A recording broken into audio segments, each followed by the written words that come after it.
You know, something must be wrong when almost every single song has sex as its basis. When rap stars get famous after making lyrics that are shameless. When a woman is expected to sleep with a man who doesn't even know what her name is. And when artists are paid to degrade the very women that have made them. To the point they are nothing more than pieces of plastic that we can dispose of once they are no longer attractive. It's sickening and sadistic that this world's become so misogynistic. And you can call me unrealistic, but just listen to the statistics. 7 in 10 men view porn while over 75 million are addicted. 68 million requests a day for pornographic pictures, making 1 in 4 searches sexually related. It's like nobody even knew she existed until she got naked, degraded and abused over and over again just to gain millions of views. It's a shame we've subdued to a definition of beauty which is so misconstrued.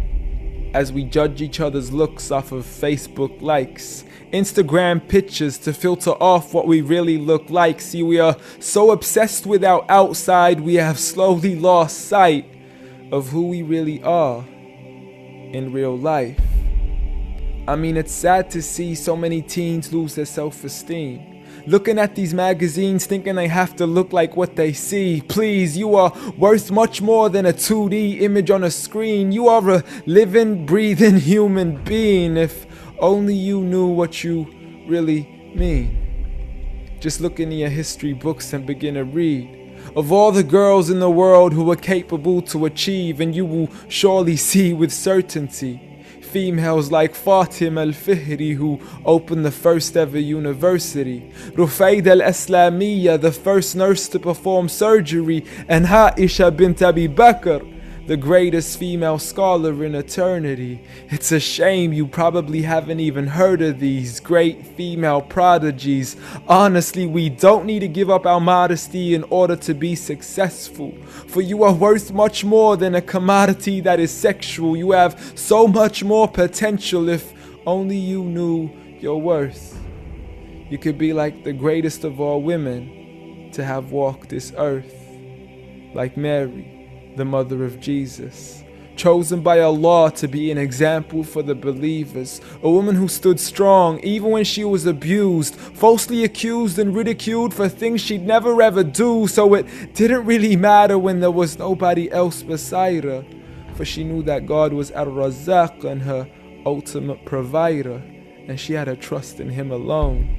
Just like Asiya, the wife of Fir'aun, a woman who was brave and courageous, stood up for what was right and didn't let anybody change this, a woman who was fearless and laughed in the face of death, for she gave up the riches of this life for a palace in the next.